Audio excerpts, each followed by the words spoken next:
ассалому алайкум дӯстон, хуш омадем ба шабакаи мо. Дар навори имрӯза оиди тозатарин ва муҳимтарин хабарҳо аз ҷаҳони ММА гап мезанем. Барои пешравии канали мо лайкро зер карда 3-4 калима комментария нависен. Мо боша наворро оғоз мекунем. шахсоне ки аз Москва ва Московский област хоҳиши гузаштани граница дошта бошен, пас мо ба шумо одамони бабоварӣ, акай ғулом ва акай умедро тавсия медиҳем, ки тӯли чанд сол мешавад ки онҳо дар ин соҳа кору фаъолият мекунанд. ин бародару шуморо аз Москва ва Московский област гирифта ба мошинҳои худ ба границаи Қазоқистон бурда меоранд. мошинҳои ин бародару мошинҳои замонавӣ буда ҳамаи шароитҳоро доранд, то ин ки шуморо ба роҳат бурда биёранд. барои ҳамин худи ҳозир ба номерҳои дар рӯи экран буда ё ин ки ба WhatsApp ин рақамҳо занг занен ва граница гузашта ҳуҷҷатҳои худро хуб кунен ва агар ки скидка гирифтан хоҳен, пас ҳатман аз номи канали мо паҳлавон теҷа гап занен.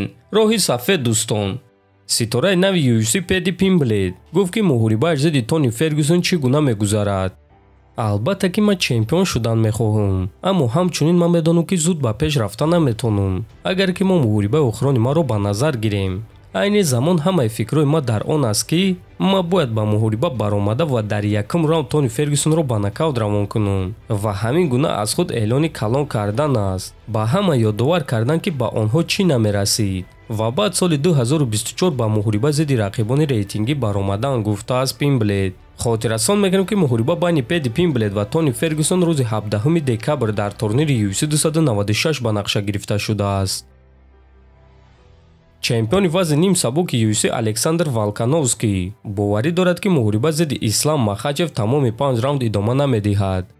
ин муҳорибаи хеле шавқовар мешавад. албатта ки ман ба он ҷо баромадам ва Исламро ҷазо додан мехоҳам. ман кӯшиш мекунам ки ин муҳориба 5 раунд идома надиҳад. ман ин муҳорибаро ҳар чӣ зудтар ба анҷом расондан мехоҳам ва ман тобоварии Махачевро санҷиданӣ нестам. фикр накунед ки ман тамоми 5 раунд ҷангида наметонам. ман барои муҳорибаи 5 раунда тайёрам, лекин ин корро кардан намехоҳам.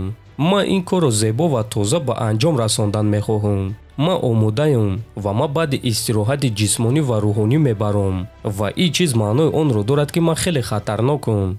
ман нияти Махачевро ба нокаут равон карданро дорам, гуфтааст Волк. дӯстон, ростӣ ман фикр мекунам ки ин реванши онҳо аз якум муҳорибаашон дида муҳорибаи зуртар мешавад, чунки акнун ҳар дуи онҳо тарафҳои сахт ва сусти якдигарро хуб медонанд.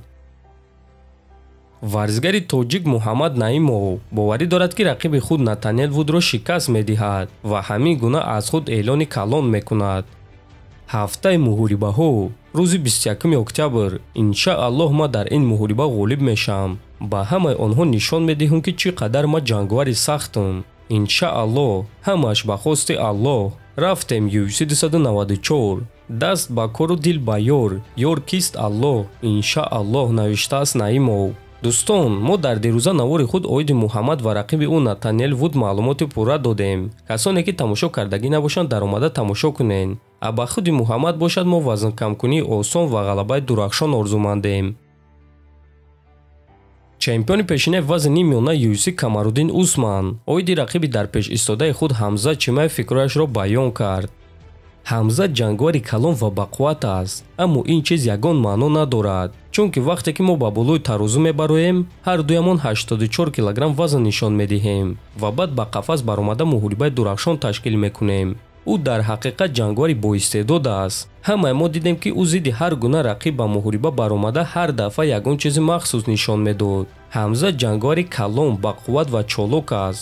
ӯ гӯштин гирифта метавонад, дар стойка ҷангида метавонад ва греплинги хуб дорад. ӯ ҳамаи чизи дар кориро дорад, лекин ман ҳам ҳамаи ин чизҳоро дорам.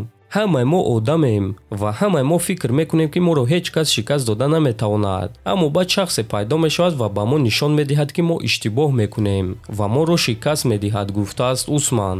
бояд қайд кард ки муҳориба байни Ҳамза Чимаев ва Камаруддин Усман дар вазни миёна яъне 84 килограмм мегузарад ва дуюм муҳорибаи асосии турнири UFC 294 хоҳад шуд. дар ҳамин ҷо навори мо ба анҷом мерасад. фикру ақидаҳоятонро нависен, ҳатман дар канали мо обуна шавен. то боздид, хонободу сарбаланд бошен.